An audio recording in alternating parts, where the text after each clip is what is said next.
Atau mungkin ada yang mau bertanya secara langsung?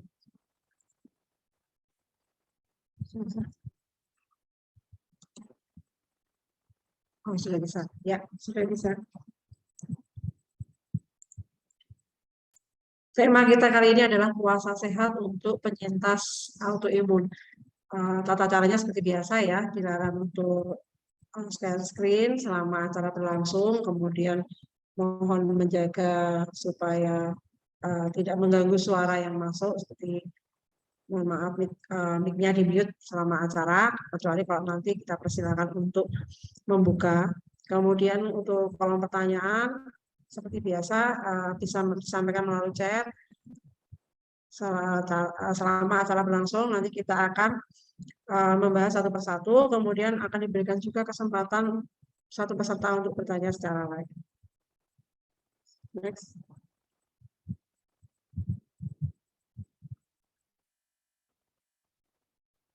Jangan lupa untuk mengisi link feedback ya, nanti untuk absennya. Ya.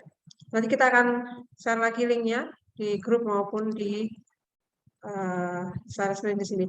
Pertanyaan yang pertama adalah dari Kak Nur Samsia, asal Cimahi.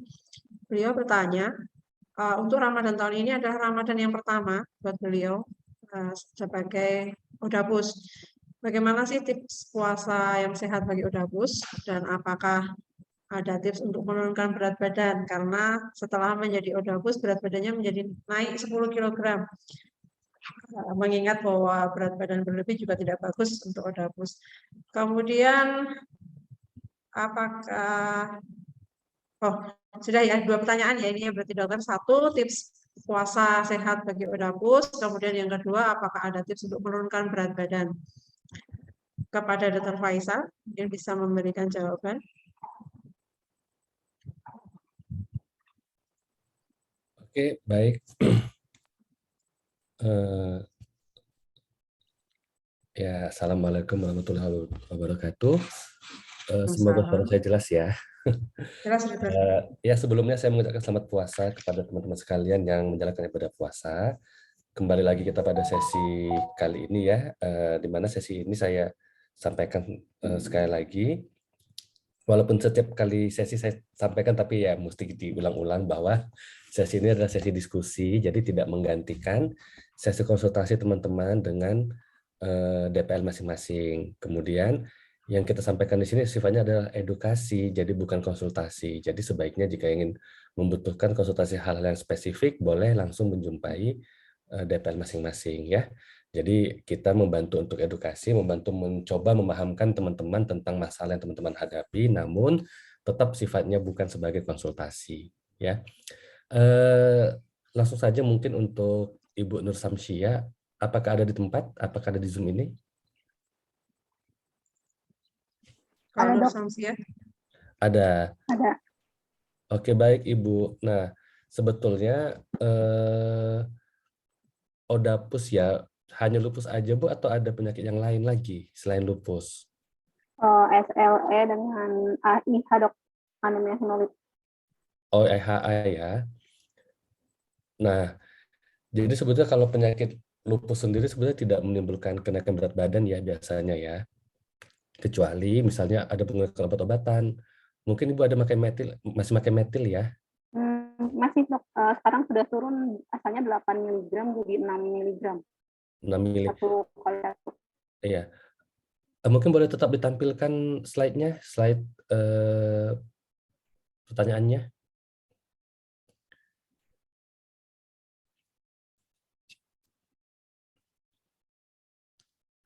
Oke, tadi dosis metilnya gimana, Bu? Dosisnya itu awalnya 8 mg. Kemudian dari Februari sampai sekarang tuh sudah 6 mg. 1 kali 1 minumnya. 6 mili ya, Bu ya? Iya, 6 mg.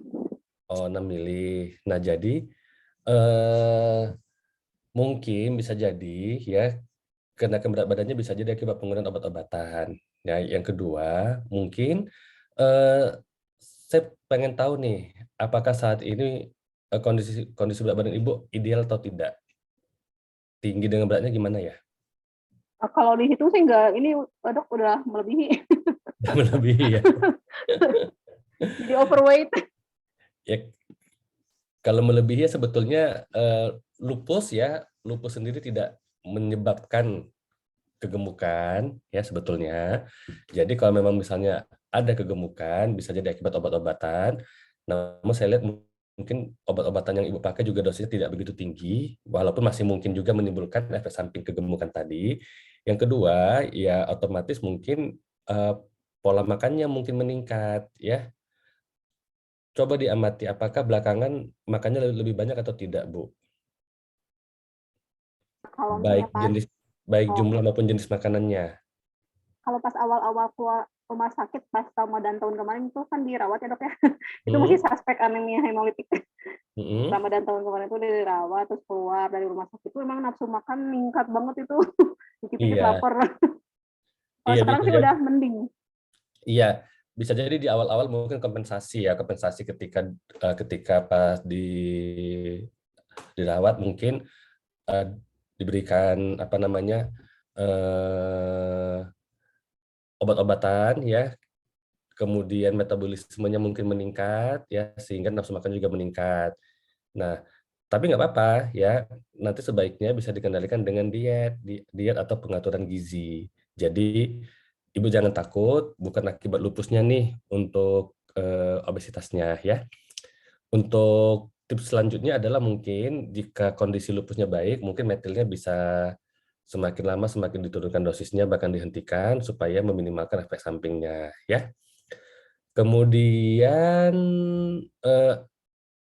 apalagi ya tips puasa sehat bagi Odapus ya. Intinya adalah Odapus itu bukan suatu kontraindikasi untuk puasa ya, namun mesti ditekankan bahwa sedapat mungkin kita kendalikan penyakitnya. Ya, kita kendalikan penyakitnya. Jadi tetap ketika puasa tetap minum obat ya. Nanti kalau ada obat-obatan yang misalnya diminum siang bisa dialihkan ke pagi atau malam, nanti bisa disesuaikan dengan obat-obatan yang lain ya. Jadi dibuat suatu jadwal atau pengaturan minum obat yang menyesuaikan dengan jam-jam puasa. Begitu ya, Bu ya. Mungkin itu yang bisa saya sampaikan. Mungkin Dr. Ika ada tambahan? Silakan Dok jika ada tambahan, Dok. Untuk pertanyaan ini tidak ada, Dr. Faisal. Terima kasih. Baik, makasih Dok. Gimana Ibu Nur Samsia, ada ganjalan lagi atau bagaimana? Cukup dok, terima kasih dok infonya dok. Ya, jadi nanti mungkin dihitung aja nanti kalau misalnya ada waktu nanti dicatat-catat makanannya apa aja. Mungkin pas lagi puasa ya, pas lagi puasa ini adalah suatu momen yang baik untuk menjaga pola makan. Tentunya jangan kalap ketika buka puasa. Siap dok. Tapi lupus nggak bikin naik berat badan ya? Ya, siap. Makasih dok. Sama-sama. Terima kasih Kak Nur Samsia, semoga bisa membantu ya. Untuk slide selanjutnya.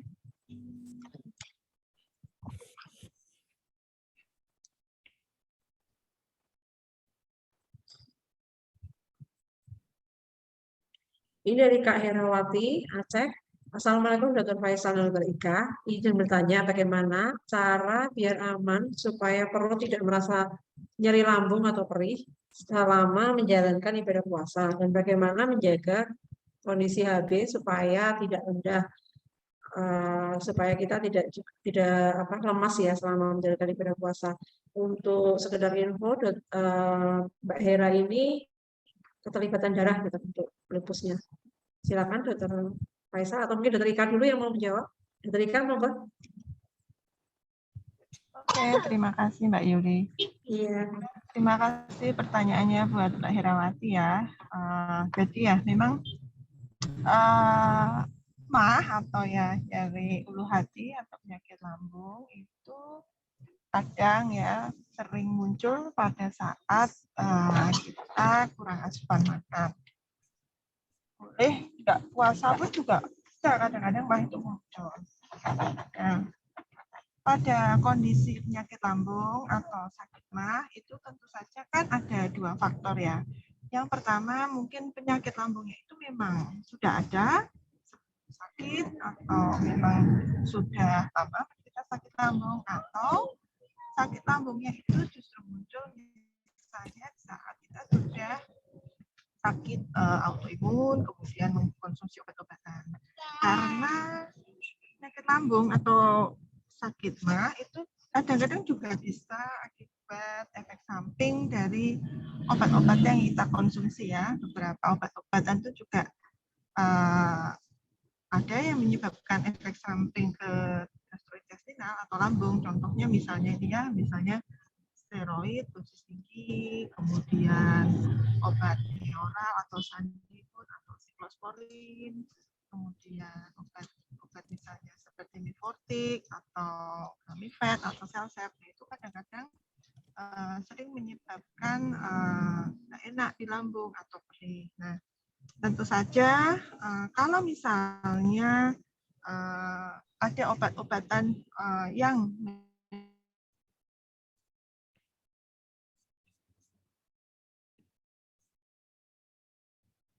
memang menyebabkan, dan itu tidak disampaikan juga ya, dan itu misalnya bisa dimulai dengan dosis yang ringan atau mungkin bisa switch ke obat lain yang misalnya tidak iritatif terhadap lambung, misalnya tidak bisa ditoleransi. Tapi kalau ternyata masih bisa ditoleransi, kita bisa memberikan misalnya obat-obatan juga untuk mengurangi gejala-gejala pada lambung, ya, seperti obat-obatan untuk menekan produksi asam lambung. Kemudian juga jangan lupa kalau kita sudah istilahnya berpuasa, tentu saja harus cukup asupan baik saat buka maupun saat sahur ya, supaya kita tidak, atau lambung kita istilahnya tidak perih, supaya ya penyakit lambung itu atau penyakit mah bisa kita cegah. Kemudian kalau misalnya HB-nya rendah nih supaya aman. Nah, kadang-kadang HB yang rendah itu kan juga sebabnya banyak ya. Salah satu yang sering adalah karena kita kurangnya konsumsi zat besi.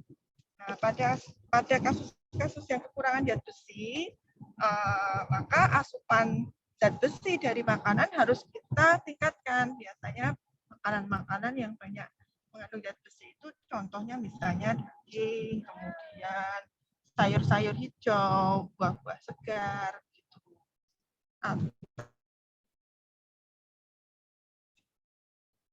Atau boleh juga ditambah tablet penambah darah itu.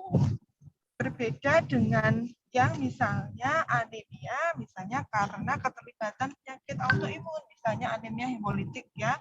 Nah, itu tentu saja kalau yang anemianya karena hemolitik, obat-obatan yang khusus untuk menekan proses autoimun harus kita rutin. Nah, rutin konsumsi, nggak boleh misalnya berhenti atau istilahnya putus obat. Itu dulu Mbak Yuli, mungkin nanti ada tambahan dari Dr. Faisal, silahkan. Ya, terima kasih Dr. Ika atas jawabannya. Dr. Faisal menambahkan? Baik, makasih. Ini Ibu Herawati ya, pasien lupus dengan banyak manifestasi ya kalau saya nggak salah ya. Jadi memang tadi sesuai sekali dengan yang disampaikan oleh Dr. Ika, bahwa kadang-kadang obat-obatan yang diminum juga bisa menimbulkan penyakit asam lambung ya. Bukan cuma lupus sih, pasien apa aja yang menggunakan obat-obatan atau obat-obatan apa aja itu ada risiko atau ada kemungkinan untuk menimbulkan penyakit asam lambung. Jadi mungkin solusinya adalah dibantu dengan obat-obatan yang bisa mengendalikan pembentukan atau produksi asam lambung. Biasanya kita tambahkan lansoprazol atau omeprazol misalnya ya. Tapi dengan catatan pastikan bahwa disease activity atau aktivitas penyakit lupusnya Mbak Herawati ini memang bagus gitu ya. Tidak dalam kondisi yang high disease activity. Kalau lagi high disease activity mungkin nggak usah puasa dulu ya, soalnya kan bisa mengganggu dan bisa menyebabkan lebih susah ya untuk mengendalikan aktivitas penyakitnya. Ya kalau misalnya disease activity-nya masih bagus, ya low disease activity atau minimal sedang mungkin masih bisa puasa. Tapi kalau high disease activity, kalau lagi tinggi banget nih aktivitas lupusnya mungkin bisa dipertimbangkan untuk jangan puasa dulu. Begitupun nanti tentunya boleh konsul langsung ke DPL untuk penilaian disease activity-nya, ya. Iya, Dok. Puasa juga sebetulnya dikatakan bisa membantu mengurangi kondisi radang, ya, mengingat ketika kita puasa kan kita bisa mengatur pola makan.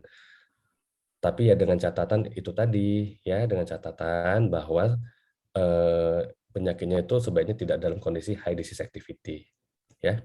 Iya, Dok. Cuma kalau Era ini Dok, ferritinnya terlalu tinggi dah sekarang. Apa yang tinggi, Mbak? Ferritin. Zat besi, penumpukan zat besinya udah tinggi kali.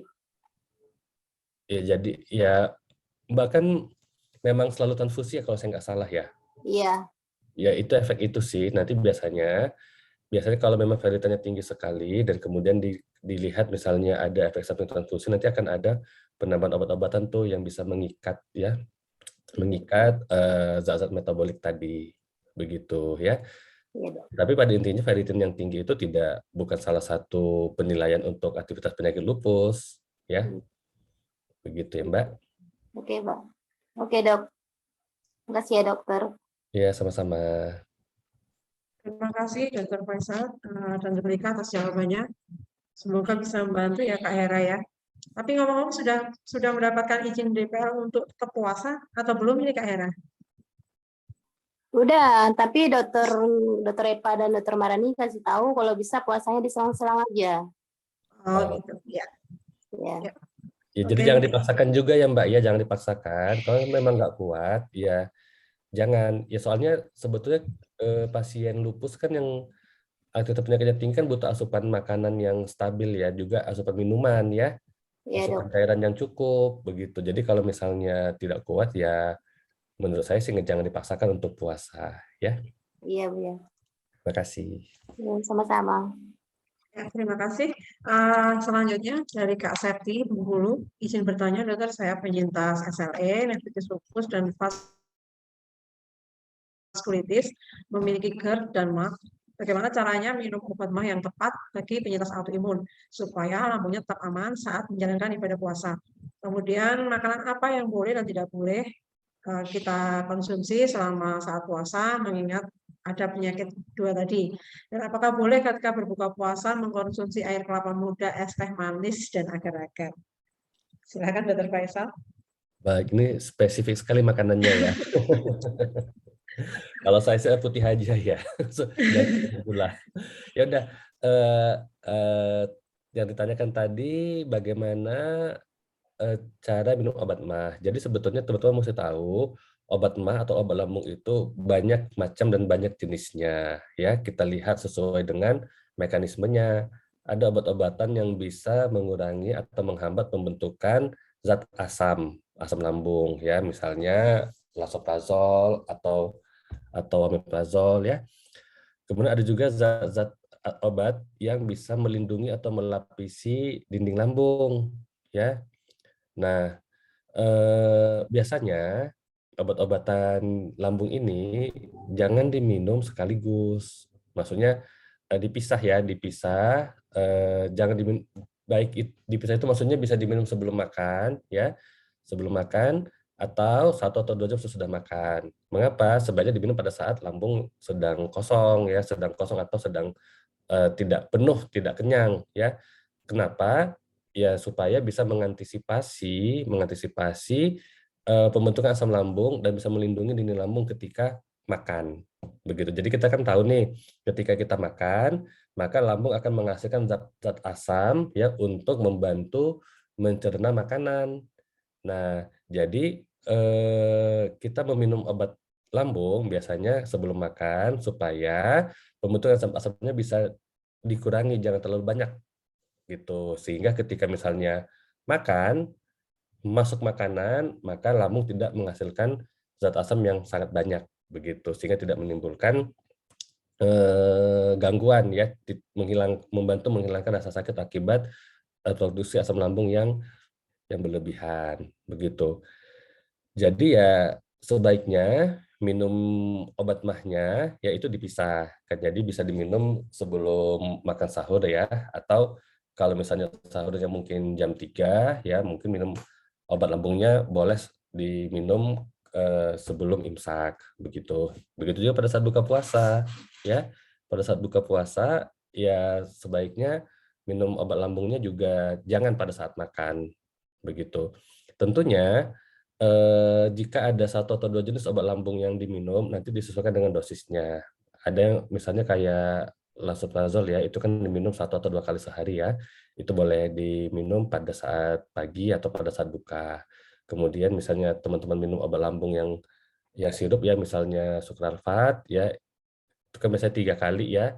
Kalau 3 kali yang disesuaikan aja, jangan diminum pas siang, nanti kan puasanya batal. Jadi minumnya pas sahur, kemudian pas buka, kemudian sebelum tidur, gitu ya.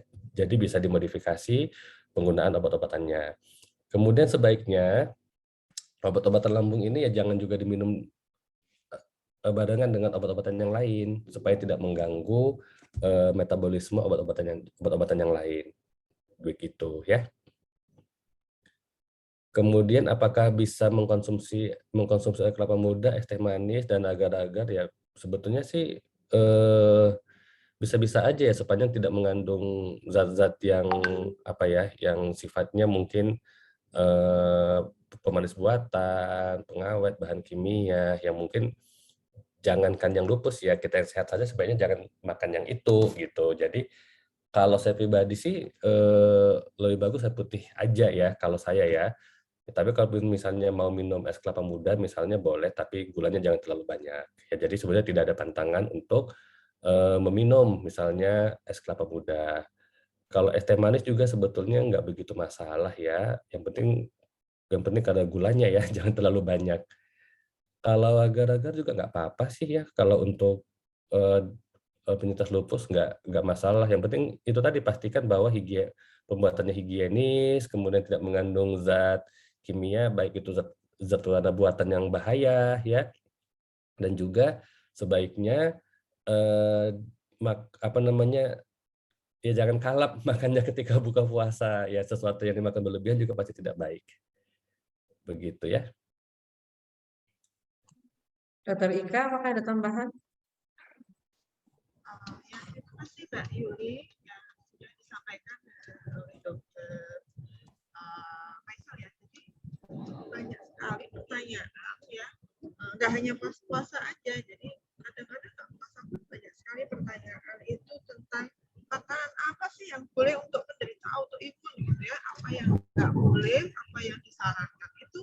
Itu di praktek kita sehari-hari juga sering kali pasien itu bertanya. Nah, tapi kita di Perhimpunan Reumatologi Indonesia itu tidak ini ya, maksudnya untuk penderita autoimun itu tidak ada istilahnya ya apa makanan atau minuman yang istilahnya tidak boleh secara mutlak diberikan untuk penderita autoimun, atau kita juga tidak ada sih rekomendasi atau menyarankan jenis makanan tertentu untuk autoimun.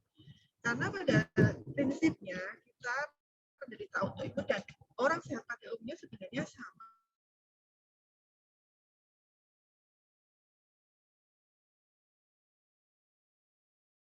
Ya, diharapkan sama pola makan sehingga yang akan membedakan adalah misalnya nanti di saat misalnya ya kita sakit autoimun, kemudian sudah ada keterlibatan organ di mana misalnya contoh misalnya sudah sampai ke gangguan ginjal di mana dia sudah membutuhkan dialisis, atau yang dia juga ada penderita gula atau penderita kemudian kolesterol tinggi lah, mungkin diet itu yang harus diatur itu berkaitan dengan kondisi kita ya, jadi bukan harus dipukul rata sama rata untuk penderita autoimun itu makanannya kayak gini, tapi disesuaikan dengan kondisi apa yang dia alami, kemudian makanan itu disesuaikan dietnya dengan kondisi tersebut. Itu sih tambahan dari saya, Mbak Yuli. Terima kasih Dr. Ika atas jawabannya, terutama tadi yang konsumsi yang manis-manis itu mungkin perlu diperhatikan juga seperti kata Dr. Faisal, apakah punya komorbid penyakit diabetes atau tidak gitu ya Dok ya.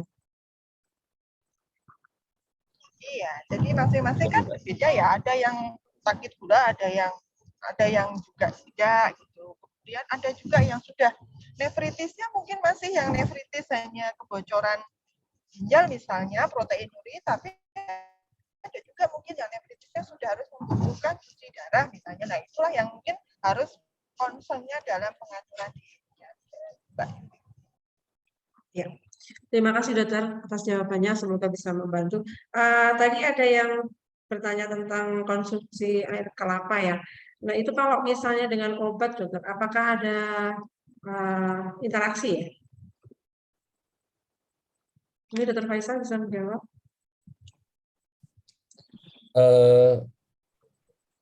Kalau air kelapa tok aja sih nggak masalah ya kelihatannya ya. Yang biasa nggak ini sih susu ya, yang biasanya kita ini susu ya. Cuma kalau misalnya karena kelapanya ada susunya, ada sirupnya, ada gulanya, ya mending nggak usah ya. Maksudnya jangan digunakan untuk minum obat gitu. Minum obat ya pakai putih aja gitu ya. Kasih jarak ya dokter ya. Iya. Tetapi kalau cuma kelapa tok yang nggak diminum dengan obat ya nggak apa-apa sih. Cuma ya itu tadi kadang-kadang kita kan minum es kelapa kan ada susunya ya. Minum pakai susu kadang-kadang ya. Pakai susu segala macam mending yang jangan itu yang digunakan untuk minum obat gitu ya. Mending air putih aja. Ya, terima kasih dokter. Ini dari Kak Henny Padang. Untuk lansoprazol, apakah sebaiknya diminum malam atau kapan? Apakah sebelum makan, saat berbuka, atau bolehkah sebelum tidur? Tadi sudah dijawab sekilas sama dokter Faisal. Mungkin bisa diulang dokter untuk Ya menjawab Mbak, Kak Henny. boleh yang penting kita mesti ketahui itu kan dia itu sebenarnya diminum pada saat lambung ya masih kosong gitu. Jadi bisa diminum sebelum makan ya atau 1 atau 2 jam sesudah makan. Ya 2 jam lah, 2 atau 3 jam lah sesudah makan ya. Sebelum tidur juga bisa. Ya jadi sebetulnya mau diminum kapan aja sih nggak masalah ya. Cuman dia akan lebih efektif ya, akan lebih efektif untuk mengendalikan asam lambung itu ya ketika misalnya diminumnya lambung sedang belum diisi. Kenapa? Ketika lambung sudah diisi, maka lambung akan menghasilkan sangat banyak asam lambung untuk membantu mencerna makanan sehingga mungkin lansoprazol yang kita minum itu tidak begitu kuat untuk mengatasi asam lambung yang sudah banyak dihasilkan akibat kita makan tadi. Begitu ya. Kemudian lansoprazol sendiri kan ada yang dosisnya 2 kali ya dok. Mungkin yang untuk yang 2 kali itu pagi tadi seperti yang dijelaskan dokter Faisal sebelum imsak ya. 1 jam sebelum imsak gitu ya dokter. Kalau yang pagi, mungkin ada 2 dosis pagi sama malam itu. Kalau yang pagi itu boleh diminum sebelum sahur Mbak ya. Oh, sebelum sahur ya. Atau kalau misalnya sahurnya cepat jam 3 ya boleh diminum nanti jam 4 atau setengah 5 sebelum imsak gitu. Yang penting jangan pada saat makan. Ya, intinya adalah perut kosong. Perut kosong itu 1 jam sebelum makan atau 2 jam sudah makan ya dokter ya. 2 atau 3 jam lah ya. Biasanya sih memang sebelum makan ya kita untuk supaya membantu mengendalikan asam lambung ketika makanan masuk ke lambung. Ya tapi kadang-kadang kan kalaupun lupa ya nggak apa-apa diminum nanti sesudah makan. Tapi dengan catatan jangan pas sesudah makan minum obat lambungnya, gitu ya. Ya, dikasih jarak ya dokter ya. Dia nggak bahaya sih, cuma jadi nggak efektif aja, nggak begitu efektif gitu loh. Jadi jangan ketakutan banget nih minum obatnya. Obatnya sangat aman kok. Ya. Mungkin tidak maksimal aja ya dokter ya cara kerjanya ya. Iya. Ketika dicampur makanan. Baik, semoga Kak Henny sudah jelas ya. Tadi benar 2 kali dan sudah dijawab dokter Faisal untuk distribusi obatnya. Untuk selanjutnya Kak apa? Ini dari Kak Indriani. Itu beliau adalah penyintas lupus nephritis dan saat ini dosis obatnya adalah 3 kali sehari. Bagaimana cara yang tepat minum obat selama menjalani puasa? Mungkin kepada Dr. Ika bisa menjawab. Ya, terima kasih Mbak Yuli ya. Jadi sudah kita sampaikan juga. Jadi kalau pengaturan minum obat, mungkin kalau yang 3 kali boleh diminum pas buka, kemudian pas sahur, sama satu lagi itu bisa menjelang tidur. Nah, menjelang tidur itu kan kadang-kadang waktunya orang itu kan beda-beda ya. Nah, karena kalau kita misalnya buka itu sekitar jam 6, mungkin ya paling enggak 3 atau 4 jam kemudian silakan untuk meminum dosis yang ketiga, karena takutnya kalau misalnya nanti kita sarankan misalnya di atas jam 10 gitu atau jam-jam 10 gitu malah udah ketiduran, nah itu malah kelupaan. Nah, jadi pada prinsipnya sih silahkan diminum misalnya menjelang tidur supaya tidak lupa, tapi jangan juga terlalu dekat dengan yang dosis saat setelah buka, misalnya kayak gitu. Jadi mungkin jam 9 mungkin lebih lebih baik waktunya dan tidak terlalu malam. Dokter Faisal ada tambahan silakan. Ya baik Dok Ika. Mbak Indri ada di sini. Mungkin obat yang 3 kali itu apa ya? Ada Dok, itu HP Pro. Itu untuk fungsi hati ya Dok ya? Oh, kalau obatnya HP Pro sih bebas ya. Maksudnya kayak yang disampaikan Dr. Ika boleh tuh ya. Misalnya sesudah sahur ya, kemudian sesudah buka, kemudian menjelang tidur ya. Gak apa. Tapi jarak yang pertama itu kira-kira berapa jam ya Dok? Dari yang pertama setelah buka ke sebelum tidur itu berapa jam ya minimal ya? 3-4 jam boleh Mbak, nggak apa-apa. Jam Ya kan obatnya maksudnya dia bukan obat yang, kan obat-obat kita mesti tahu tuh kadang-kadang ada obat yang namanya jendela pengobatannya tuh sempit, sehingga memang kita betul-betul mesti ketat untuk mengendalikan dosis dan waktu pengobatannya gitu. Ada obat-obatan yang jendela pengobatannya itu luas, kayak HB itu kan sebetulnya pada prinsipnya adalah suplemen untuk memperbaiki fungsi hati. Jadi nggak begitu ketat sekali kita untuk ini ya, untuk mengendalikan dosisnya. Yang ketat nanti mungkin misalnya antibiotik itu ketat ya, sebaiknya ketat kalau antibiotik misalnya. Ya. Ya, terima kasih Dok. Sama-sama Ibu. Ya, terima kasih Kak Indri sudah banyak, semoga bisa membantu.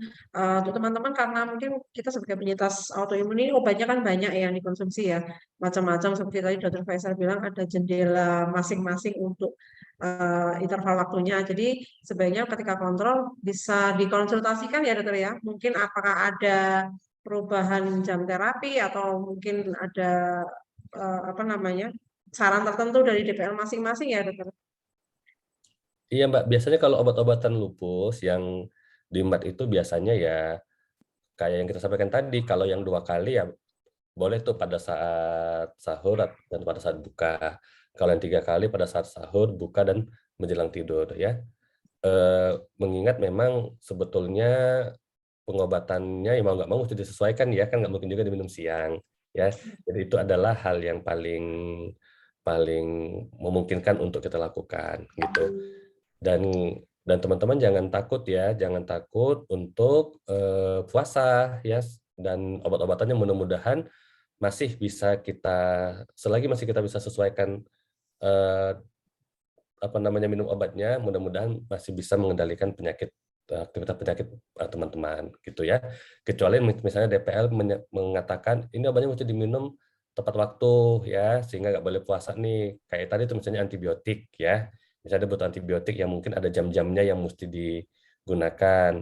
Tapi biasanya kita juga kalau kasih antibiotik, kalau puasa kita akan coba antibiotik yang menyesuaikan ya, misalnya yang diminum 1 kali saja atau 2 kali saja sehingga tetap bisa puasa. Ya, tapi kadang-kadang ada antibiotik yang diminum, antibiotik atau antivirus ya diminum 3-4 kali ya. Jadi itu mungkin agak susah kalau disesuaikan pada saat puasa. Ya kayak antivirus kan ada yang 4-5 kali sehari diminum ya. Jadi ya kalau yang obat-obatan yang sifatnya khusus kayak begitu mungkin ya mesti dikonsultasikan kembali ke DPL. Ya tapi kalau obat-obatan yang sifatnya umum ya, umum maksudnya ya obat-obatan untuk lupusnya, kemudian obat-obatan lambung, obat-obatan suplemen itu boleh menyesuaikan. Termasuk obat diabetes biasanya Dokter ya? Yang ada Obat diabetes juga sangat-sangat boleh untuk menyesuaikan. Ya. Cuma nanti kadang-kadang kalau teman-teman yang memakai insulin ya, yang sedang teman-teman penyintas diabetes yang penyandang diabetes yang memakai insulin mungkin membutuhkan penyesuaian dosis insulin juga ketika sedang puasa. Gitu. Biasanya itu DPL-nya akan nginfo tuh kalau penggunaan obat-obatan diabetes pada saat puasa ada penyesuaian dosis untuk obatnya. Jadi bukan hanya waktunya ya, tapi dosisnya juga disesuaikan biasanya. Terima kasih dokter penjelasannya. Ini dari Kak Titik Jambi yang ada di kolom chat.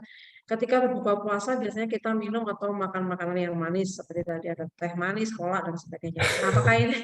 Apakah ini berpengaruh ya pada gula darah saya mengingat konsumsi metilnya saat ini 8 mili 3 kali seminggu. Mohon tipsnya dokter. Dokter Faisal mungkin ya. Silakan Yang menjawab. efek lah, jangan kan minum jangan kan yang minum metil, yang nggak minum metil aja kalau minum yang manis-manis pasti naik gulanya. Cuman tentunya kita mesti membatasi jangan apa namanya, tentunya kita mesti membatasi minum yang manisnya ya. Jadi ketika buka puasa boleh aja minum yang manis-manis ya, dengan catatan satu jangan kalap maksudnya semua diminumin atau minumnya 3 atau 4 gelas sekaligus ya. Ya sepanjang itu dalam batas yang biasa-biasa saja sih nggak apa-apa. Ya namanya juga puasa kan memang kita ingin mengganti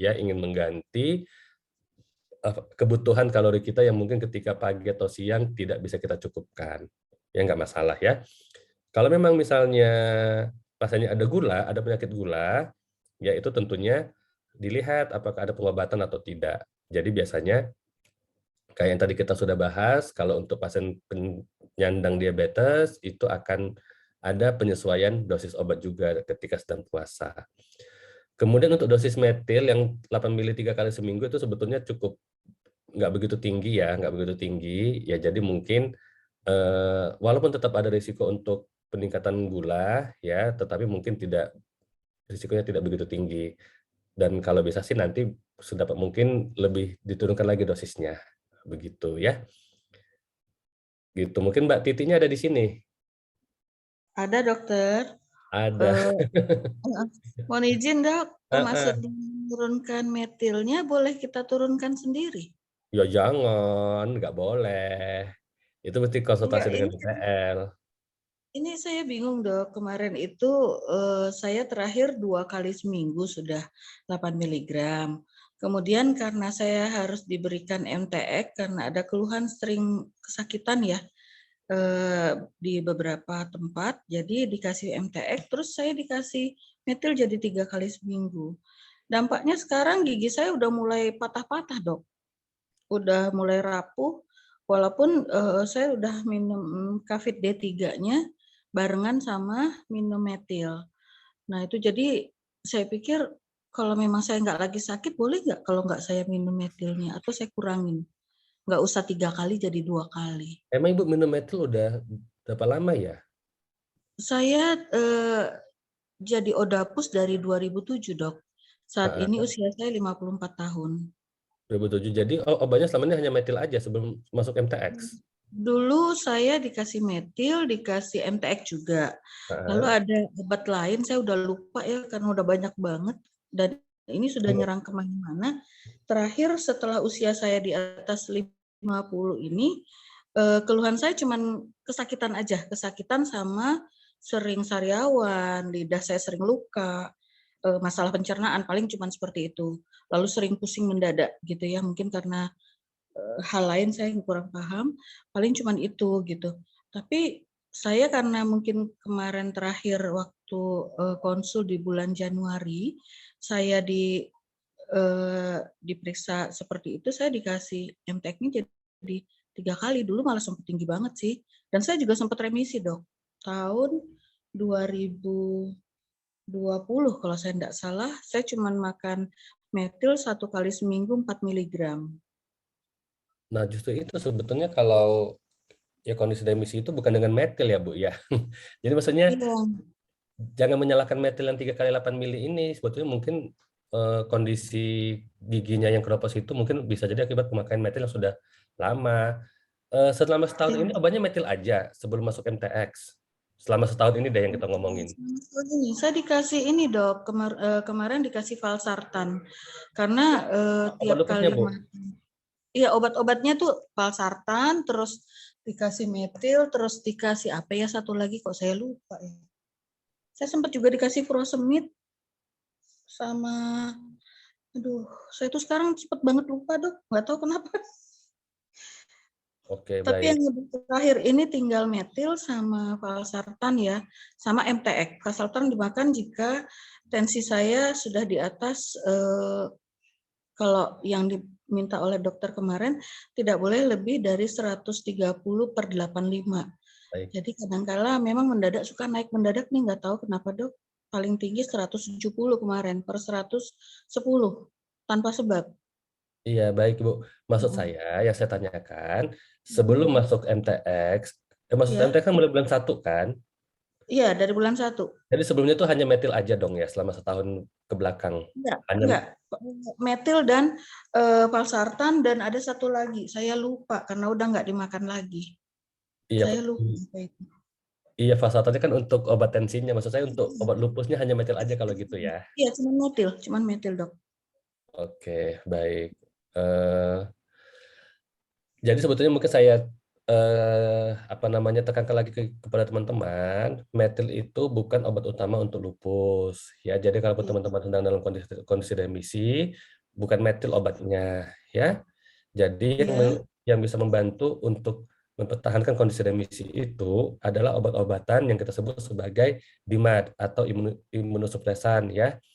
DMARD itu disease modifying anti-rheumatic drugs, misalnya dalam hal ini pada lupus bisa HCQ, ya, bisa MTX, begitu, kemudian bisa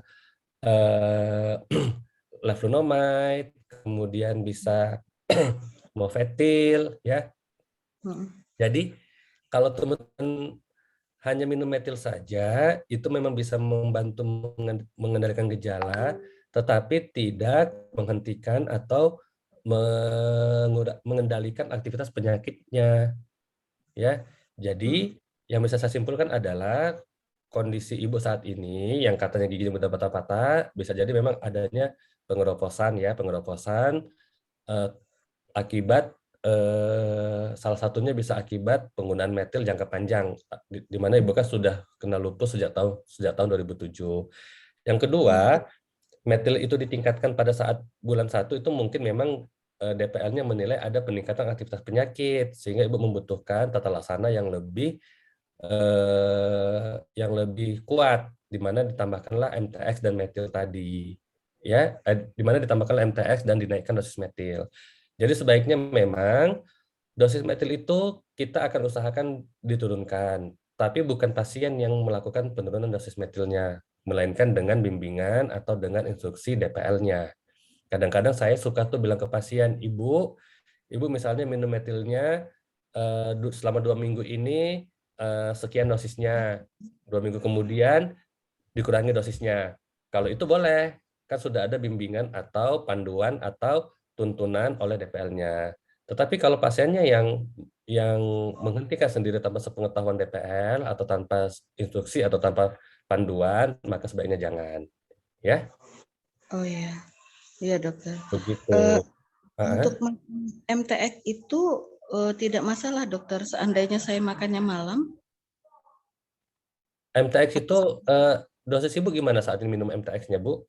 Saya dikasih MTX itu 10 mg dokter. 1 kali seminggu setiap Selasa.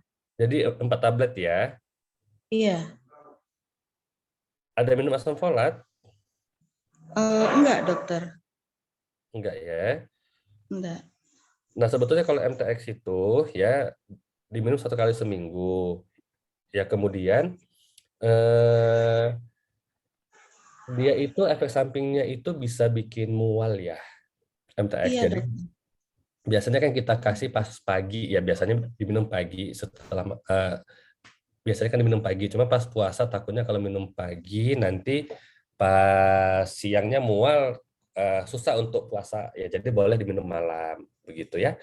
Kemudian kemudian kalau kita minum MTX itu ada pendampingnya tuh, yaitu asam folat. Asam folat itu untuk membantu mengatasi efek samping MTX. Jadi misalnya MTX-nya diminum tiap Selasa, asam folatnya diminum tiap Rabu. Nanti boleh konsultasi lagi deh ke DPL-nya untuk untuk penyesuaian atau penambahan asam folat tadi, ya. Iya dokter. Kalau Sebenarnya saya saya tiap concern metilnya ini sangat-sangat apa namanya ya, kalau bisa sih boleh konsultasi lagi ke DPL-nya untuk bagaimana panduan mengurangi dosis metil. Jadi jangan bertahan dengan metil gitu. Pengobatan Iya. lupus itu bukan dengan metil, bukan dengan steroid saja. Ya jadi Iya, Dok. untuk mempertahankan kondisi remisi atau mengendalikan aktivitas penyakit dibutuhkan obat-obatan DMARD. Jadi pasien itu suka salah tuh, malah pasien takut minum DMARD, ya takut minum HCQ misalnya, takut minum MTX, lebih senang minum metil. Padahal itu yang bahaya. Ya bahayanya Iya. kenapa? Metil itu tidak bisa mengendalikan aktivitas penyakit lupusnya. Iya, Begitu. Dok. Kalau Ibu Titi ikut apa namanya pertemuan kita yang dulu-dulu, itu kita udah bahas ya. Selalu Bahas ikut, Dok. apa yang disebutkan remisi pada lupus ya. Iya.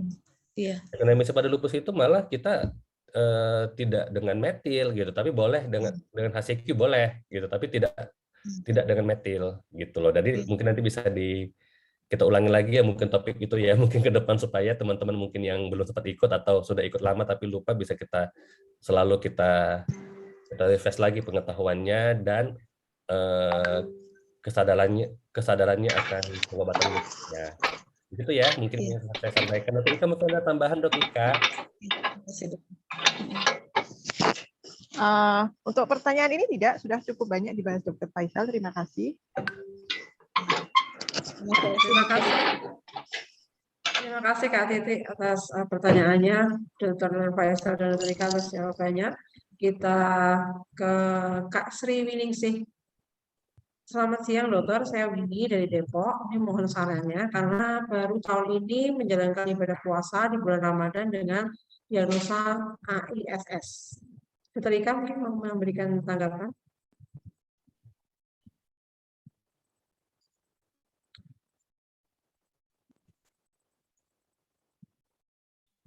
Ya mungkin saya saja dulu ya. Oh iya. Mungkin lagi di jalan. AIS itu maksudnya Sjogren syndrome ya? Iya dokter.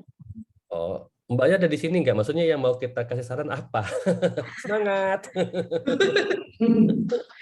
Kak Sri mungkin bisa diperjelas ya pertanyaannya ini maksudnya gimana? Halo, selamat siang. Iya, halo Ibu. Semangat Ibu puasanya.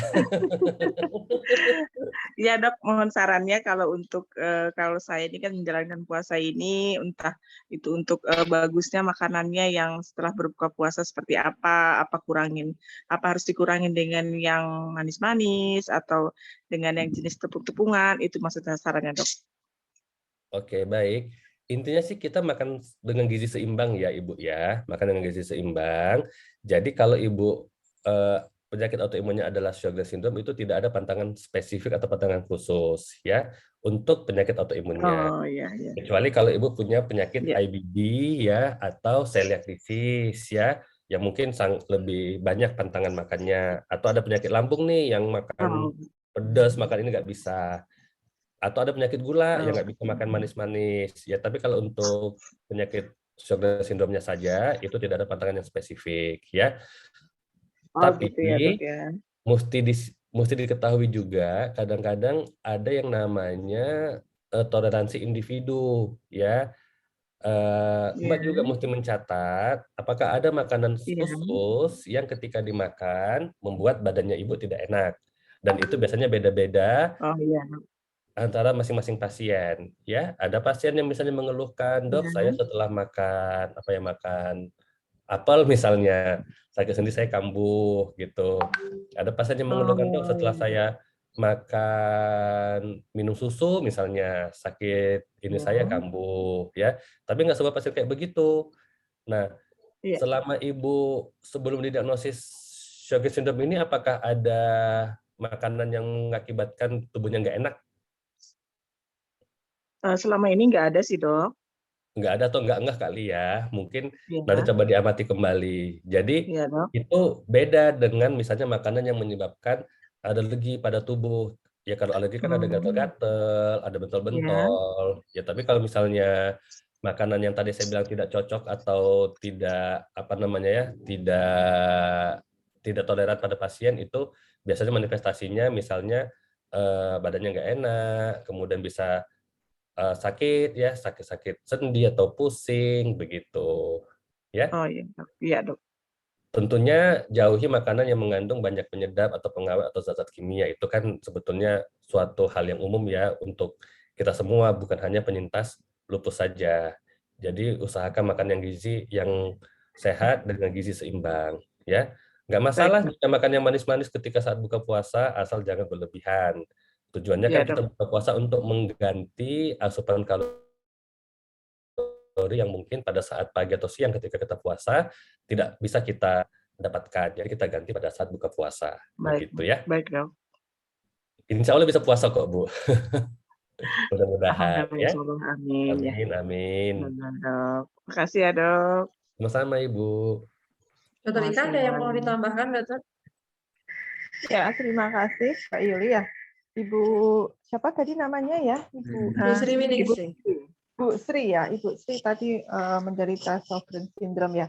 Ya, jadi kan kalau pada penderita Sjogren itu kan sering kering-kering ya, rasanya ya mulutnya kering, Iya, matanya betul, kering, Dok. mungkin gitu ya, Iya. tenggorokan kering. Nah, Iya. apalagi nanti mungkin saat akan ibadah puasa ya, kan yang menjadi tantangan adalah karena kita kan kemungkinan asupan minum pasti akan berkurang. Kemudian kita juga nggak bisa sering minum-minum.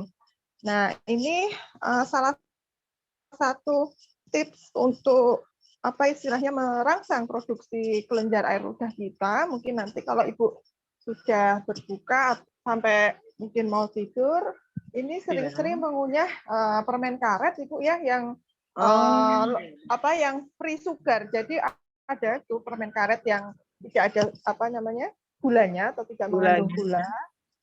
Jadi kita kunyah-kunyah gitu supaya merangsang produksi kelenjar air liur. Itu tidak hanya digunakan saat puasa saat ini aja, tapi nanti mungkin juga setelah puasa bisa rutin sering mengunyah itu Bu permen karet. Oh iya. Itu sih tambahannya Mbak. Terima kasih Mbak Yuli. Iya. Terima kasih Dokter. Sudah jelas ya Kak Sri ya? Alhamdulillah sudah jelas. Terima kasih. Sama-sama. Next Kak Heni lagi yang dari Padang, ini ada pertanyaan tentang distribusi obat ya. Beliau biasa minum asam folat, vitamin B12, metil, HCG, dan kalsium itu di pagi hari. Kemudian siangnya minum imuran dan astiret. Nah, selama puasa, apakah semua obat tadi boleh diminum bersamaan setelah habis sahur? Dr. Ika mungkin bisa menjawab dulu. Ya, terima kasih. Kalau saya hitung ini sekitar 6 obat ya, 6 tablet ini kali Mbak Yuli. Nah, sebenarnya sih untuk obat-obatan ini ya mungkin tidak ada interaksi khusus yang mungkin diminum dalam jangka waktu bersamaan. Cuma kalau boleh saya saran ya kan, kalau minum 6 obat sekaligus itu kan ya mungkin istilahnya kebanyakan apa tidak itu kan persepsi orang masing-masing. Ada yang minum sekaligus 6 nggak ada masalah, tapi ada juga yang disuruh minum 3 aja keberatan. Nah ini mungkin kalau misalnya obat-obat ini bisa dibagi menjadi buka dan sahur itu akan alangkah lebih baiknya. Gitu. Jadi tidak akan memberikan istilahnya terlalu banyak obat yang masuk. Kemudian ini juga ada istilahnya pemberian metil dan pemberian imuran aspilet. Nah, salah satu efek samping ya ke aspilet, metil seperti itu kan bisa saja meningkatkan ini risiko asam lambung misalnya. Nah, pada saat puasa seperti ini kan kadang-kadang juga ada risiko itu ya. Jadi kalau misalnya selama ini mungkin baik-baik saja mengkonsumsi obat itu tidak ada asam lambung. Nah, saat puasa ini kita kan ingin menghindari ya supaya kita tidak terkena nih penyakit asam lambung saat puasa. Nah, obat kayak yang aspilet atau metil ini mungkin bisa kita pisah ininya pemberiannya dengan ada yang diberi saat sahur, ada yang diberi saat buka. Mungkin seperti itu saja sih, lebih ke arah teknis pemberian obatnya. Berarti saya minumnya, saya Heni dokter yang dari Padang. Ya. Berarti saya minum aspiletnya itu setelah sahur, setelah buka, maaf. Jadi kan ini ada obat metil juga ya Ibu ya, ada obat metil. Mungkin yang asam folat, metil, hidroksikloroquin, kalsium itu boleh diminum saat sahur misalnya, sedangkan nanti yang imuran dan aspirat diminum setelah buka. Oh, misalnya kayak gitu. berarti yang obat siang itu saya pindahkan setelah buka berarti ya, Dok ya? Iya, betul. Ya, ya. Baik. Terima kasih infonya ya, Dok. Iya, sama-sama Mbak Heni. Terima kasih Dr. Ika. Dr. Aspirat, Dr. Aspirat.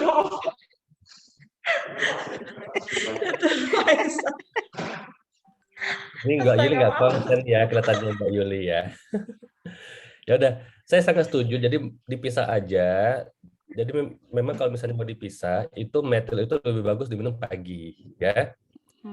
Metil, buat teman-teman yang lain juga ya, kalau mau minum metil itu lebih bagus pagi ya. Jadi Ya, misalnya karena ada kalau yang, saya misalnya dituliskan ada Dok, itu diminum pagi kata dokternya gitu loh. Iya. Jadi misalnya kalau ada metil yang minumnya pagi, siang, malam, yang siang pindahkan ke pagi gitu, ya. Bisa begitu, baik. ya. Untuk metil. Nah, kalau aspilat bagusin kalau puasa yang malam gitu. Kenapa? Aspilat kan punya efek samping meningkatkan asam lambung ya, salah satu ininya. Jadi kalau diminum pagi takutnya ketika puasa lambungnya bisa pedih gitu. Jadi mending diminum malam supaya meminimalkan efek samping yang ke lambung tadi. Kan udah makan tuh, jadi lebih lambungnya lebih kelapis, lebih ini ya, lebih kuat. Efektif ya. Baik. Terima kasih ya, Dok ya. Tadi saya sangat setuju sekali tadi masukan tadi ya. Iya, baik, Dok. Terima kasih. Ya, terima kasih Dokter. Ya, terima kasih. Selanjutnya ke Kak Meli. Kak Meli hadir ya ini ya? Halo Kak Meli. Ya, ini pertanyaannya adalah kelebihan zat besi apakah bisa diakibatkan karena terlalu banyak konsumsi tablet tambah darah? Oh ya, apakah kelebihan zat besi bisa diakibatkan oleh terlalu banyak konsumsi tablet tambah darah? Kemudian trombosit 15.000 apakah bisa diobati dengan tablet tambah darah yang biasa diberikan kepada remaja di sekolah? Dr. Faisal mungkin bisa menjawab. Ini ada Kak Meli, mungkin ada kalau misalnya kurang jelas pertanyaannya ke arah mana bisa ditanyakan. Baik, biasanya obat penambah zat besi itu ya biasanya nggak akan cukup ya sampai menimbulkan kelebihan zat besi ya. Maksudnya kelebihan zat besi ini apanya ya? HB-nya gitu. Yang kata Mbak Vera itu Dok, varitin apa? Aku nggak ngerti. Katanya ada kondisi yang mana kelebihan zat besi. Ya kalau varitin itu biasanya kalau transfusi ya biasanya ya. Ya kalau hanya minum zat FS aja, zat besi aja biasanya enggak. Apalagi zat besi yang bentuknya tablet ya. Mungkin boleh tolong di ini slide-nya tolong ditampilkan aja kali ya supaya kita bisa baca ininya slide-nya ya. Nah jadi biasanya enggak ya, apalagi nanti kalau dia sifatnya hanya yang bentuk tablet ya itu sangat lambat sekali bisa meningkatkan zat besi ya. Nah, kemudian yang kedua enggak ada hubungannya Ibu tablet tambah darah itu dengan trombosit, enggak ada. Biasanya tablet tambah darah itu maksudnya untuk HB-nya ya biasanya ya. Jadi enggak ada, bukan untuk naikin trombosit biasanya. Jadi tidak ada hubungannya. Ini trombosit Mbak yang 15 ya?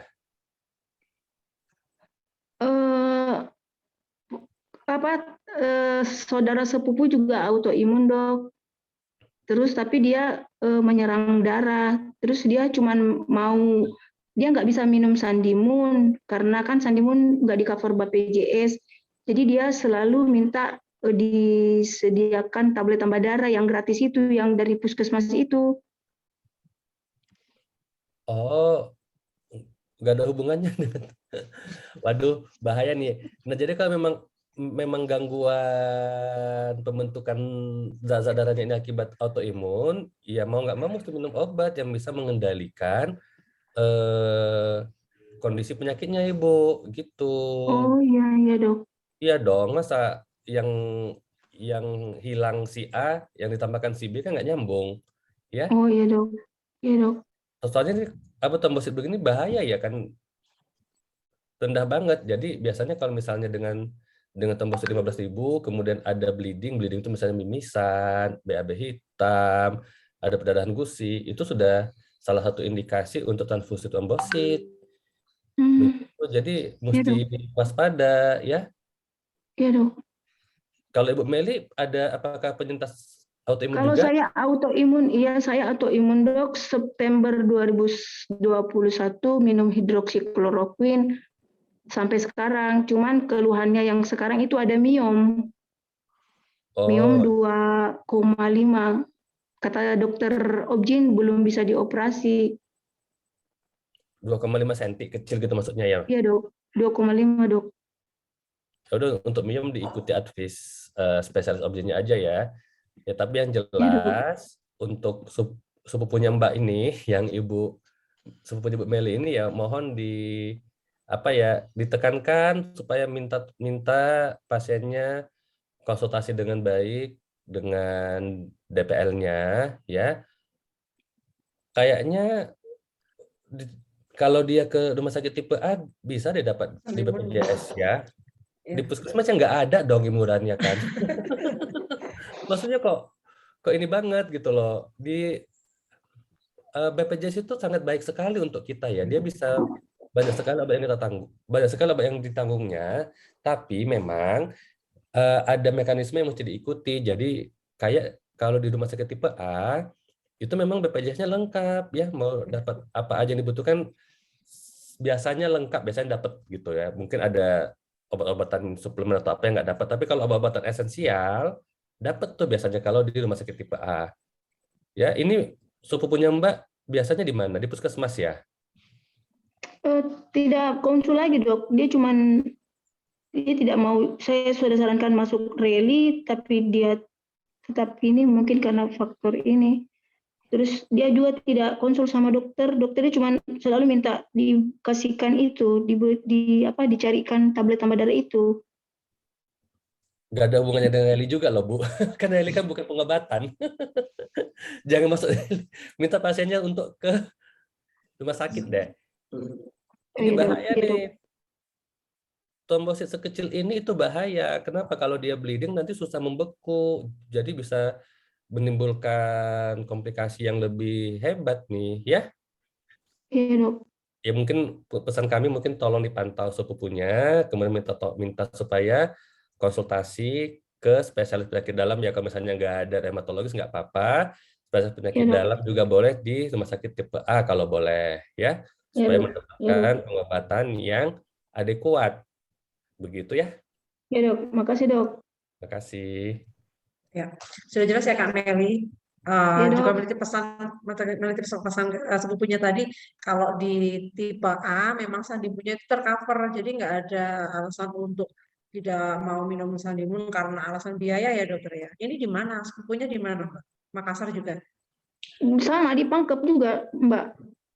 Kan berarti bisa ke ini toh, ke Makassar toh? Iya.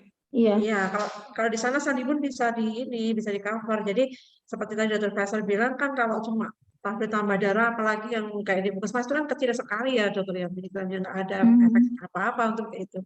Ya, itu ya Kak Meli. Iya, makasih Mbak, makasih. Ya, terima kasih Dr. Faisal. Dr. Ika, apakah ada tambahan ini dengan kasusnya Kak Meli dan sepupunya ini? Mau meluruskan saja, menambahi Mbak Yuli. Jadi kalau tadi seperti yang disampaikan ya, kelebihan kadar besi ya.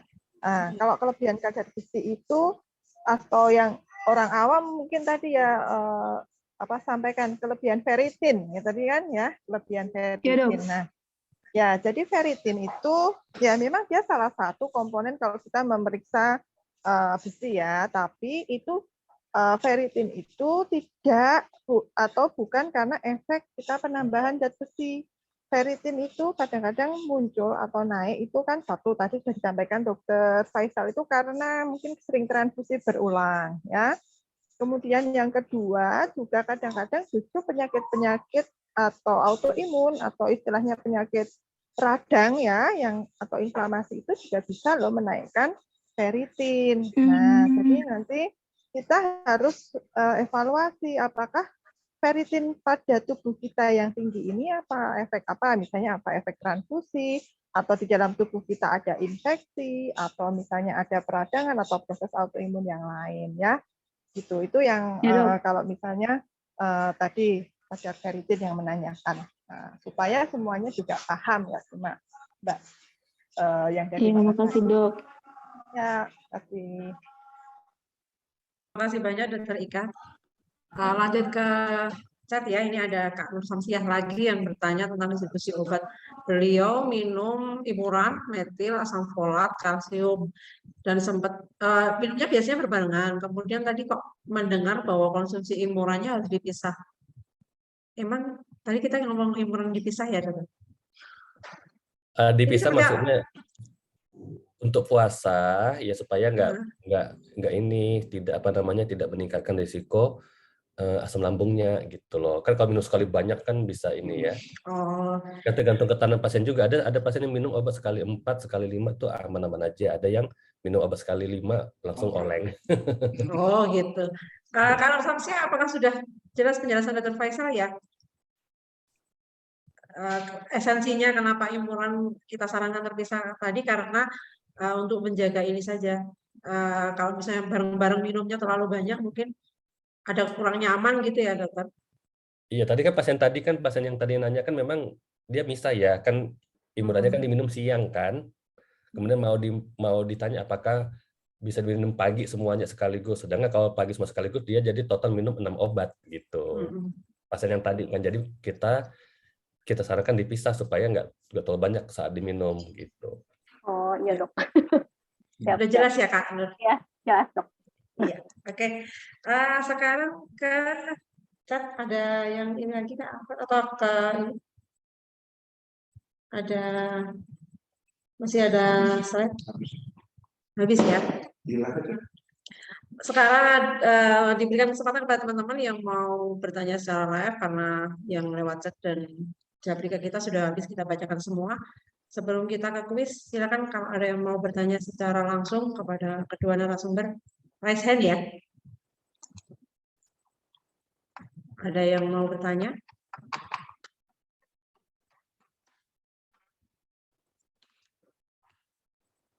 Wah, sudah cukup jelas nih kelihatannya. Alhamdulillah. Oh, ada Kak Naila. Silakan Kak Naila.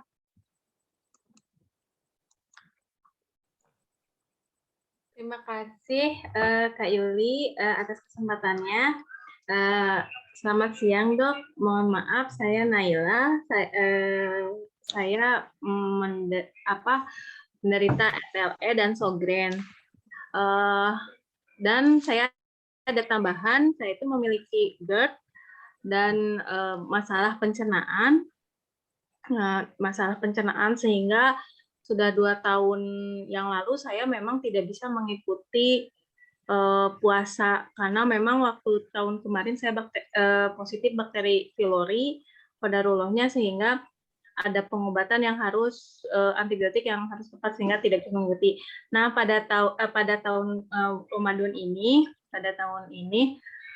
saya ada sedikit ragu-ragu untuk puasa karena apakah memang saya belum jadwal ke dokter itu tanggal 21 sehingga sayanya kemarin lupa saya nggak konsultasi dok apakah saya ini harus dicoba perlahan-lahan sedangkan saya itu karena punya penyakit lambung lama itu dari pukul jadwal saya itu dari siang itu harus diisi makanan. Jadi 2 jam. Jadi setiap 1 jam itu saya harus nyemil gitu. Baik buah-buahan atau apa yang sudah di makanannya tertentu gitu. Nah, sedangkan puasa ini saya agak belum siap karena ketika lambat makan saya kambuh. Jadi pertanyaannya apakah saya harus mencoba terapi untuk puasa ataukah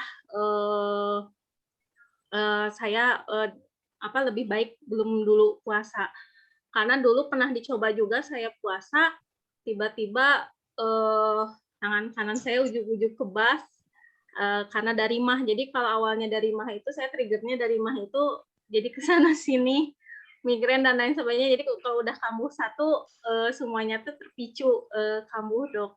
Jadi saya untuk satu itu, terus kedua saya itu ada Sjogrennya yang dimana suka kering selain makanan untuk masuk. Jadi saya itu harus sedikit-sedikit minum. Bahkan kadang malam juga terganggu untuk selalu bangun karena selalu kekeringan di di leher.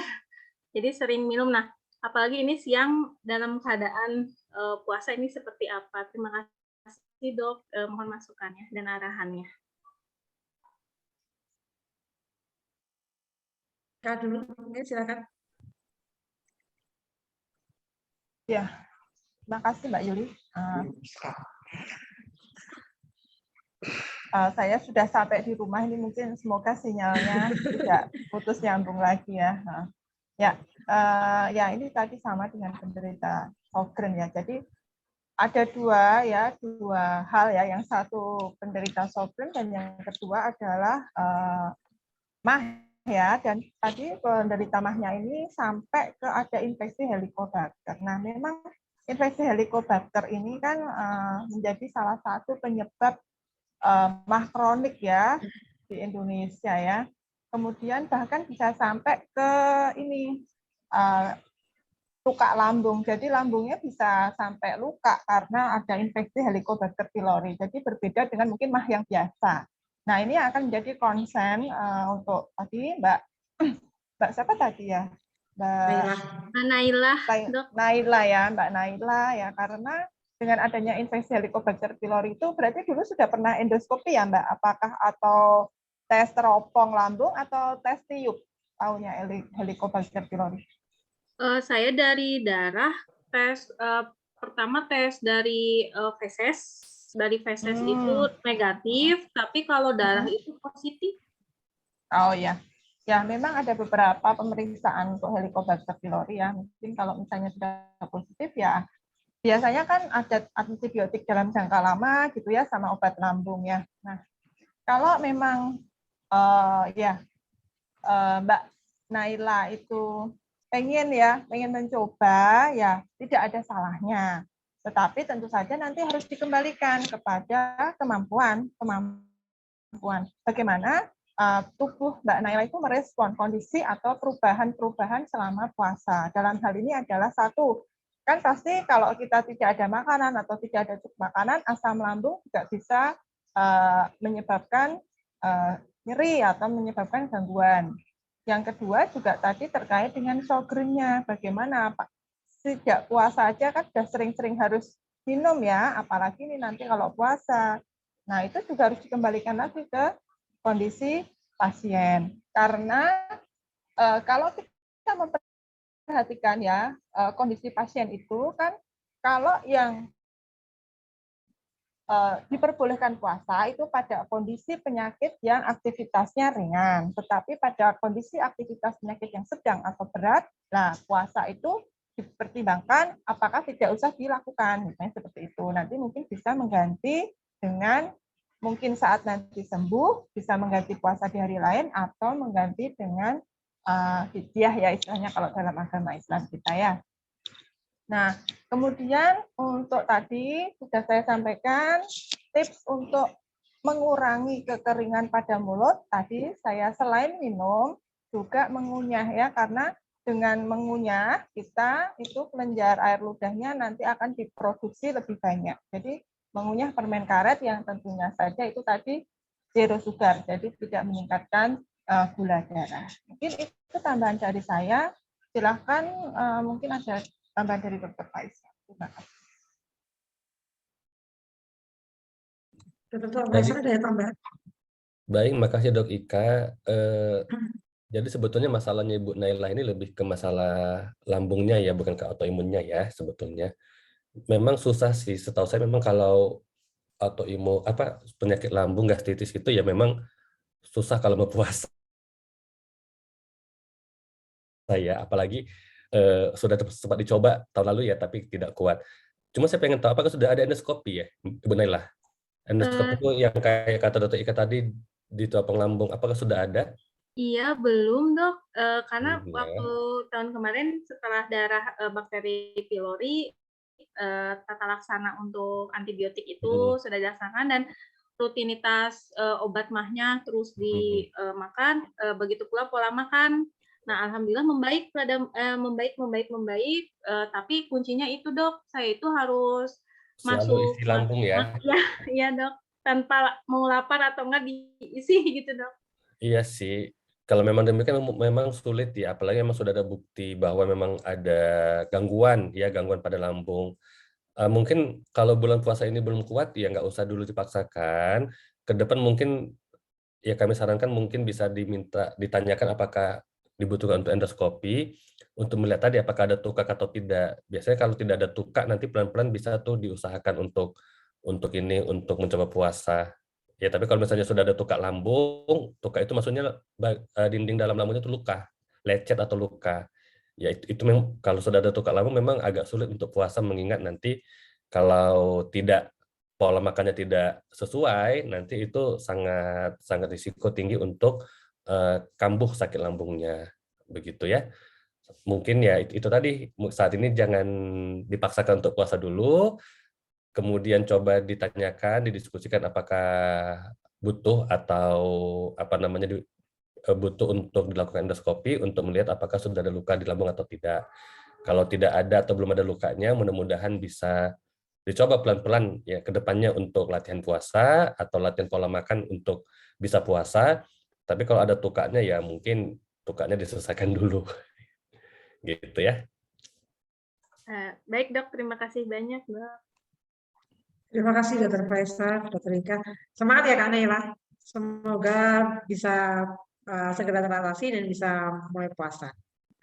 Kemudian ini dari Kak Erni Muniro itu mau bertanya, apakah bisa minum Arafa, asam folat, kalsium, vitamin D kompleks secara bareng-bareng? Dr. Faisal bisa menanggapi? Ya kalau selama ini minumnya itu kuat ya nggak apa-apa. Ya kayak saya bilang tadi, ada pasien minum 3 atau 4 macam obat aja, ada yang keliengan kalau minum sekaligus. Tapi ketika dijedakan 15 menit atau 30 menit itu enakan gitu. Jadi depends on atau melihat kondisi tubuh masing-masing. Kalau selama ini minum itu 4 macam obat sekaligus baik-baik aja ya nggak masalah gitu ya. Apalagi ini kan banyak vitamin ya, asam folat, kalsium, vitamin D kan, vitamin B kompleks itu kan vitamin semua ya, biasanya juga aman sih biasanya. Ya. Sepanjang tidak ada reaksi obat juga ya dokter ya? Iya. Saya juga biasa minum vitamin C, vitamin D itu, vitamin mata itu sekaligus kok. Vitamin ya. Mungkin ya karena ini sudah jelas ya. Dokter saya mau menanyakan nih, banyak yang bertanya di grup, ketika kita puasa apakah ada suplemen khusus yang aman untuk kita konsumsi? Nah, suplemen ini jangan ya. Maksudnya kita udah bahas di meeting yang sebelumnya. Lupus itu sebetulnya penyakit autoimun ya. Jadi kalau teman-teman melihat iklan suplemen menaikkan sistem imun, ya itu malah nggak bagus sebetulnya, nggak boleh.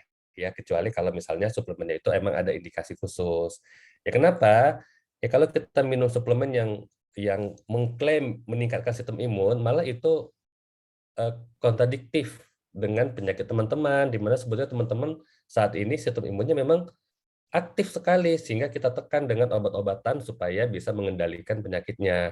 Ini malah ditambah lagi dengan minum obat-obatan yang meningkatkan sistem imun, jadi nanti kacau badannya. Jadi setiap minum suplemen sebaiknya dikonsultasi dulu ke DPL ya, suplemen khusus ya.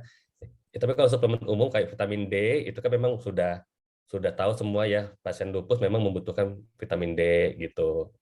Kemudian kalsium juga boleh ya. Tapi kalau suplemen lain yang banyak sekali nih tagline-nya ya, meningkatkan ini, meningkatkan itu sebaiknya hati-hati dan jangan langsung diminum sebelum ada komunikasi dengan DPL ya. Ya, terima kasih dokter. Satu lagi dokter, pertanyaannya adalah secara umum ya, ini karena teman-teman banyak mengalami gangguan lambung dan mungkin tidak diresepkan obat lambung atau mungkin belum diresepkan obat lambung. Apakah ketika mengalami gejala kenaikan asam lambung, teman-teman ini boleh meminum antasida atau obat-obat yang PPI gitu dokter? Boleh sih, kan obat-obatan lambung kan ada yang dijual bebas ya, kayak antasida. Nah, antasida itu gunanya untuk menetralisasi asam lambung. Jadi ketika sudah ada asam lambung, kita minum antasida, dia akan bisa menetralkan si asam tadi. Kalau lansoprazol atau omeprazol itu untuk mengendalikan pembentukan asam lambung gitu. Jadi kemudian kalau sucralfate itu untuk melapisi dinding lambung ya. Ada satu lagi nih obat yang bisa membuang gas tuh yang apa ya mereknya Disflatyl ya. Kan dia untuk membantu mengabsorpsi gas-gas yang kalau begah-begah, nah itu bisa dipakai. Jadi ya depends on apa keluhannya, nggak masalah. Soalnya ada banyak juga obat lambung yang memang bisa dibeli bebas gitu, jadi nggak apa-apa ya. Konsultasi dulu kalau bisa misalnya ya. Ya, ada yang mau bertanya? Ya kalau untuk obat yang bisa dibeli bebas, ya itu nggak masalah kan. Kayak misalnya antasida kan bisa. Ya, yang penting sesuai dengan dosisnya. Tapi kalau untuk obat-obatan yang mesti butuh resep ya wajib konsultasi gitu ya. Ya. Untuk obat bebas mungkin kalau tidak tahu jenis-jenisnya bisa konsultasi ke apotek yang terdekat ya dokter ya. Iya, ditanyakan mana obat yang bebas yang bisa dibeli tanpa resep ya. Gitu. Terima kasih dokter atas semua jawabannya. Sebelum kita mulai ke kuis, kita foto dulu ya. Silakan Kak Alfred untuk membuka untuk memimpin. Mimpin upacara ini. Baik teman-teman, minta bantuan untuk open video. Kita akan foto bersama. Ada berapa slide ini? Wah, ini masih semangat semua ya walaupun puasa ya. Alhamdulillah.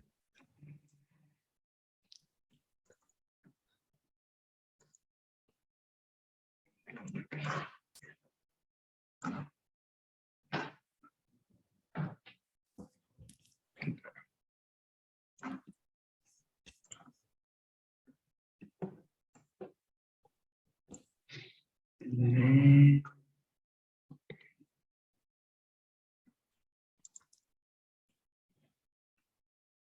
minta bantuan teman-teman untuk buka video ya. Baik, ada 2 slide. Kita mulai slide pertama.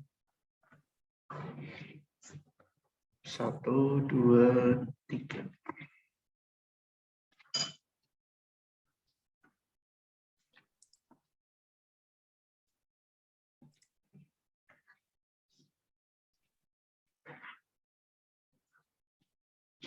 Kedua, masih pada belum buka video ya. Naik. 1, 2, 3. Baik, terima kasih. Terima kasih banyak Kak Alfred. Kita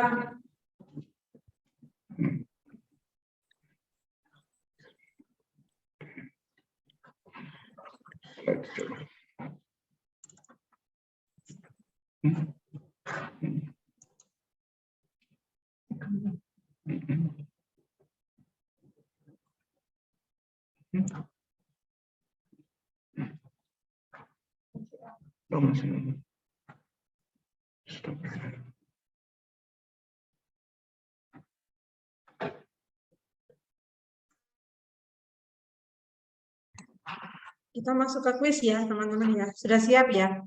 Tadi catat-catat belum ya? Yang kira-kira bakal menjadi bahan pertanyaan. Sudah siap Kak Alfred? Ini oh ya, sebelumnya mohon teman-teman mengisi link feedback dan absensi. Nanti linknya juga akan kita bagi di grup, jadi bisa langsung diklik dan diisi ya, karena ini sebagai evaluasi bagi kami untuk melakukan menyelenggarakan acara-acara berikutnya. Kemudian untuk peraturan tata cara kuisnya ini adalah siapa cepat dia dapat. Benar ya, cepat dan benar ya. Kemudian caranya adalah setelah dibacakan pertanyaan, raise hand. Kalau ditunjuk silakan menjawab. Jadi kalau misalnya menjawab sebelum ditunjuk kita anulir ya. Ada 2 pertanyaan kuis dan pemenangnya adalah siapa yang menjawab dengan benar pertama kali untuk setiap pertanyaan. Hadiahnya adalah kuota apa pulsa ini? Pulsa ya, pulsa 50.000 dari rekanan. Kita mulai ya. Siap-siap ya. Pertanyaan pertama. Sebutkan tips-tips puasa sehat untuk penyintas rematik autoimun. 1. Kak Septi Haryati, silakan. Pertama adalah minum obat lansoprazol bagi orang yang menderita sakit MA. Sebelum waktu pas sahur itu minum obat lansoprazol sebelum makan itu 1 jam sebelum makan diminum obatnya, lalu boleh makan. Setelah itu pas berbuka juga boleh minum obat emas seperti domperidon dan lansoprazol. Untuk penyintas autoimun yang mempunyai diabetes harus mengurangi makanan yang manis-manis seperti minum teh manis, makanan yang manis, kolak, dan lain-lain. Untuk yang menjalankan ibadah puasa juga bisa melakukan pola hidup sehat seperti makan makanan yang bergizi, mengurangi makanan yang asin-asin, dan jangan sampai kekurangan minuman air putih. Minum air putih ini boleh lebih dari 2 liter atau pas untuk yang punya masalah gangguan ginjal. Dan bisa melakukan meditasi atau membaca Al-Quran bagi yang Muslim yang sedang berpuasa untuk meningkatkan rasa lapar yang sedang kita jalankan ibadah puasa ini. Walaupun kita sedang berpuasa, kita bisa meningkatkan ibadah puasa dengan baik. Sudah cukup. Terima kasih, Kak Yuli. Dr. Faisal, bagaimana kan? Ada yang perlu ini lagi? Satu peserta lagi? Tips untuk puasa saya tadi kan sudah cukup banyak ya. Jadi untuk apresiasi mungkin boleh lah. Mungkin saya tambahkan. Ya boleh dong. Sudah cukup banyak tipsnya ya. Cuman mungkin ada tambah satu lagi mungkin saya ingatkan ya. Tetap minum obat gitu ya. Tetap berusaha untuk mengendalikan aktivitas penyakitnya. Kemudian jangan dipaksakan. Jadi kalau misalnya aktivitas penyakitnya sedang tinggi memang, ya mungkin jangan dipaksakan untuk puasa. Tapi kalau misalnya aktivitas penyakitnya bagus, stabil, itu boleh untuk puasa. Dan tetap obat-obatan jangan dihentikan. Tapi kita bisa mengelola atau mengatur jadwal minum obat. Ya tapi bolehlah Mbak Septinya. Semangat loh. Ya selamat ya Kak Septi. Nanti bisa menghubungi saya untuk konfirmasi hadiahnya. Yang kedua, pertanyaan kedua. Bagaimana cara konsumsi obat lambung yang benar pada saat berpuasa? Ini untuk yang punya gangguan lambung ya. Kalau misalnya aman-aman saja juga nggak perlu ya dokter ya. Silakan dok. Ada yang mau? Oh Kak ini Padang. Silakan. Ya, untuk mengkonsumsi obat lambung itu sebaiknya diminum sebelum makan di waktu sahur, atau kalau untuk yang 2 kali bisa diminum sebelum makan, sebelum sahur, sebelum buka, atau bisa diminum ketika kita setelah kita mau tidur. Mungkin itu dokter. Sebelum buka nggak boleh makan dulu dong. Bukan, sebelum makan di saat kita mau berbuka. Dokter Ika bagaimana? Boleh. Boleh ya. Intinya saat perut kosong ya, kalau misalnya Iya, benar. obat-obat yang apa tadi pelapis lambung atau penekan asam lambung. Oke, terima kasih, selamat ya Kak Heni ya. Jadi kita sudah dapat 2 pemenang nih, Kak Septi Haryati untuk pertanyaan pertama dan Kak Heni Padang untuk pertanyaan kedua. Silakan nanti mengkonfirmasi hadiahnya ke saya ya. Terima kasih sekali Dokter Ika, Dokter Faisal atas bimbingannya pada siang hari ini. Sangat membantu teman-teman terutama yang sedang menjalankan ibadah puasa. Semoga ibadah puasanya lancar, tetap sehat, dan diterima ibadah yang kita lakukan ya. Untuk teman-teman yang masih belum bisa menjalankan ibadah, tetap semangat ya, karena bagaimanapun kesehatan itu lebih penting ya. Ada pengumuman untuk selanjutnya apa?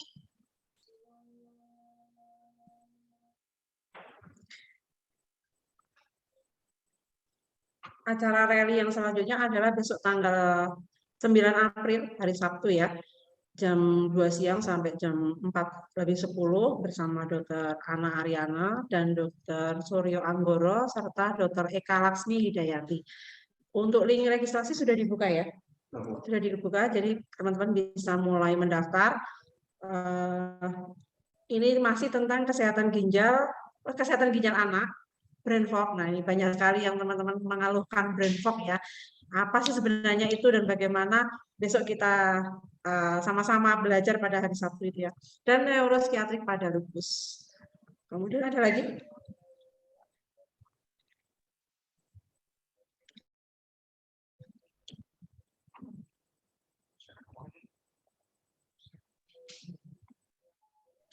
Ini ada 2 buku yang bisa untuk kita pelajari. Jadi sambil menunggu ngabuburit nih ya, kita bisa baca-baca buku. Ada bukunya Dr. Chandra, A to Z penyakit rematik autoimun. Ini tidak hanya membahas lupus, tapi ada beberapa penyakit rematik autoimun seperti RA, kemudian SS tadi juga ada, vaskulitis, ada beberapa. Dan di situ juga ada semacam misalnya panduan remisi untuk masing-masing, itu ada di situ. Bisa dipelajari dan bahasanya cukup mudah dipahami oleh awam. Kemudian yang kedua adalah Asa untuk kupu-kupu, ini dari Dr. Lani. Dikemas dalam bentuk cerita ya, jadi terutama untuk teman-teman yang baru terdiagnosa, yang masih bingung ini lupus itu apa, kemudian bagaimana manifestasinya. Di buku ini ada dikemas secara bentuk cerita, jadi mungkin tidak membosankan. Bisa teman-teman dapatkan di rally, nanti bisa menghubungi saya jika ingin mendapatkan ya. Ada lagi Kak Afat?